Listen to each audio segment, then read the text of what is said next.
Hello விவஸ், நான் Jose.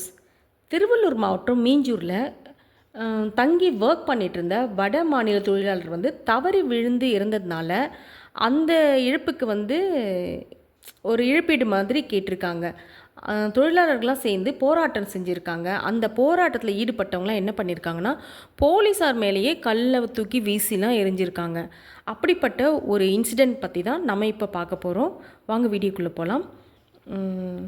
Tiruvallur மாவட்டம் அடுத்து மீஞ்சூர் இருக்குது. அந்த மீஞ்சூர் அடுத்து ஒரு ஃபியூ கிலோமீட்டர்ஸ் இருக்கும் காட்டுப்பள்ளி. அந்த இடத்துல எல்என்டி கம்பெனி, கப்பல் கட்டும் கம்பெனி அது தனியார் நிறுவனம்.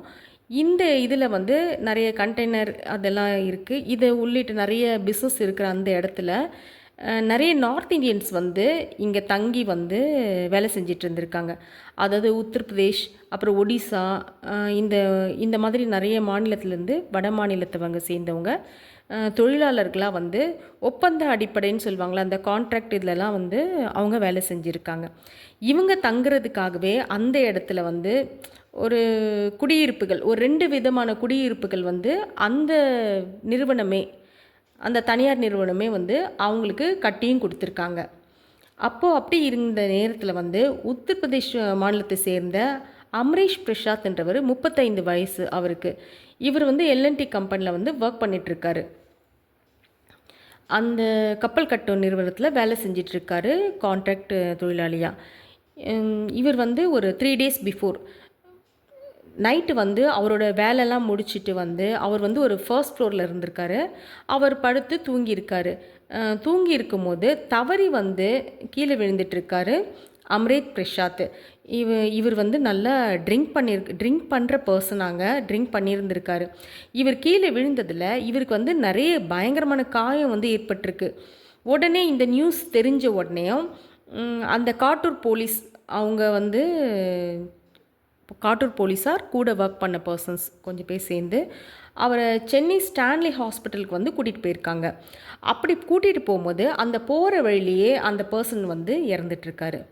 இப்படி இறந்ததுனால அவரோட உடலை பிரேத பரிசோதனை அறையில் வச்சுருக்காங்க.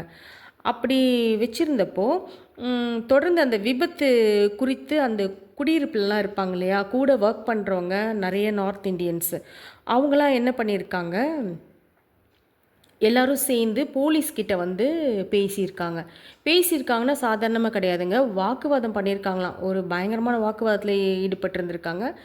இதுக்கு நடுவில் அந்த அந்த அவர் ஒர்க் பண்ணிகிட்டு இருந்த அந்த தனியார் நிறுவனமே அவங்க மேனேஜ்மெண்ட் சைட்லேருந்து இவருக்கு இழப்பீடு ஒரு 5 lakhs வரைக்கும் இழப்பீடு கொடுக்குறோம் அப்படின்ற மாதிரி சொல்லியிருந்திருக்காங்க. ஆனால் அதுக்கு அவங்க ஒத்துக்கலை. தொழிலாளர்கள்லாம் என்ன பண்ணியிருக்காங்க, கிட்டத்தட்ட ஒரு 1000 பேருக்கு மேலேங்க, ஃபுல்லாக நார்த் இண்டியன்ஸ். அவங்க உடனே போராட்டத்தில் ஈடுபட்டிருக்காங்க. போராட்டம்னா போலீஸ்கிட்ட பேசிகிட்டே இருந்தவங்க சடனாக கல்லெல்லாம் எடுத்து போலீஸ் மேலேயே, தமிழ்நாடு போலீஸ் மேலேயே வீச ஆரம்பிச்சிட்ருக்காங்க. அப்புறம் என்ன ஆயிருக்கு, இவங்க திருப்பி அந்த குடியிருப்பு பகுதி உள்ளே அவங்கள அனுப்பணுன்றதுக்காக போலீஸ்லாம் சேர்ந்து அவங்கள லேசாக தடியடி நடத்தியிருக்காங்க. வேறு வழியே இல்லாமல் தடியடி நடத்தியும், கண்ணீர் புகை குண்டுகள் சொல்லுவாங்களா, அது வீசியும் அவங்கள உள்ளே அனுப்பணும்னு சொல்லிட்டு அனுப்பியிருக்காங்க. அப்படி அனுப்பும்போது மேக்ஸிமம் பர்சன்ஸ் உள்ளே போயிட்டுருக்காங்க. அவங்க ஸ்டே பண்ண அந்த ரூம்லேயே போய் இருந்திருக்காங்க. அதில் ஒரு 50 பேர் மட்டும் போகாமல் திரும்பவும் போலீஸ் மேலே கல்லெடுத்து வீசுறது, ஒரே எல்லாத்தையும் அடித்து உடைக்கிறது அப்படின்ற ஒரு பயங்கரமான ஒரு சம்பவத்தில் ஈடுபட்டிருந்திருக்காங்க. அந்த மாதிரி நேரத்தில்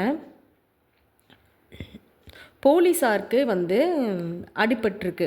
இதில் செங்குன்றம் துணை கமிஷனர் பாலாஜி உட்பட ஒரு 10 போலீஸாருக்கு மேலே அவங்க வீசின கல்லுலையும் அவங்க யூஸ் பண்ண அந்த திங்ஸ்லேயும் அடிபட்டு அவங்களுக்கும் காயம் ஏற்பட்டிருக்கு. இந்த தாக்குதலில் ஈடுபட்டவங்க பார்த்திங்கன்னா ஒரு முக்கியமாக ஒரு 50 பேரை போலீஸ் அவங்க வேனில் போலீஸ் வேனில் கூட்டிகிட்டு போயிருக்காங்க.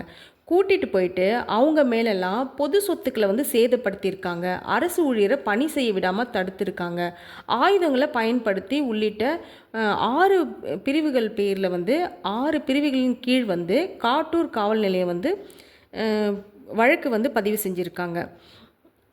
இது மட்டும் இல்லைங்க, அந்த சம்பவ இடத்த ஆவடி கமிஷனர் சங்கர் அவரை ஆய்வு செஞ்சுருக்காரு. அவர்கள் வந்து தொடர்ந்து அங்கே பதட்டமான சூழல் இருக்கிறதுனால இவங்களுக்கு மட்டும் பொதுமக்களுக்கும் சரி, அது இல்லாமல் அந்த நார்த் இண்டியன்ஸ் பீப்புளுக்கும் சேர்த்து தான் எக்ஸ்ட்ரா போலீஸ் நிறைய பேரை அங்கே பாதுகாப்புக்காக அனுப்பியும் வச்சுருக்காங்க. இதெல்லாம் வந்து எதனாலன்னு பார்த்தீங்கன்னா, இப்போது இந்த கான்ட்ராக்ட் பேஸில் இங்கே வராங்க இல்லையா, வந்து ஒர்க் பண்ணுறாங்க. அப்படி வரும்போது அந்த ஒப்பந்தா ஒப்பந்ததாளர் அவங்க வந்து என்ன பண்ணணும்னா, இங்கே லாங்குவேஜ் ப்ராப்ளமும் இருக்குது. இப்போ போலீஸ் கூட அவங்க ஆர்கியூமெண்ட் பண்ணும்போது, இவங்க பேசுகிறது அவங்களுக்கு புரியல, அவங்க பேசுகிற சில விஷயம் இவங்களுக்கு புரியாமல் அதிகமாக கோவப்பட்டுறாங்க நார்த் இண்டியன்ஸ். அப்படி இருக்கும்போது 2 லாங்குவேஜும் தெரிஞ்ச மாதிரி ஒரு தமிழ் தெரிஞ்ச பர்சனை வந்து அவங்களுக்கு ஒரு லீடர் மாதிரி ஒருத்தரை அவங்க அப்பாயிண்ட் பண்ணாங்கன்னா, அவங்க வந்து 2 சைடும் பேசுகிறத வந்து புரிய வைக்க முடியும். அதனால இந்த ப்ராப்ளம்ஸ் வந்து கொஞ்சம் சால்வ் ஆகியிருக்கும் அப்படின்னு நான் நினைக்கிறேன். அது மட்டும் இல்லாமல் அந்த தனியார் நிறுவனமே வந்து மேனேஜ்மெண்ட்லேருந்து இவங்கக்கிட்ட இறந்தவருக்கு வந்து இழப்பீடு வந்து 5 lakhs கொடுக்குறதா சொல்லியிருந்தாங்க இல்லையா, அவங்க இன்னும் பேச்சுவார்த்தை நடத்தி அவங்களுக்கு என்ன வேணும் அப்படின்றத கேட்டு அவங்க கொஞ்சம் சரி செஞ்சுருந்தாங்கன்னா இந்த நிலைமை இவ்வளோ பெருசாக வெடிச்சிருக்காது இந்த விஷயம் அப்படின்னு எனக்கும் தோணுதுங்க. நெக்ஸ்ட் வீடியோவில் பார்க்கலாம். பாய்.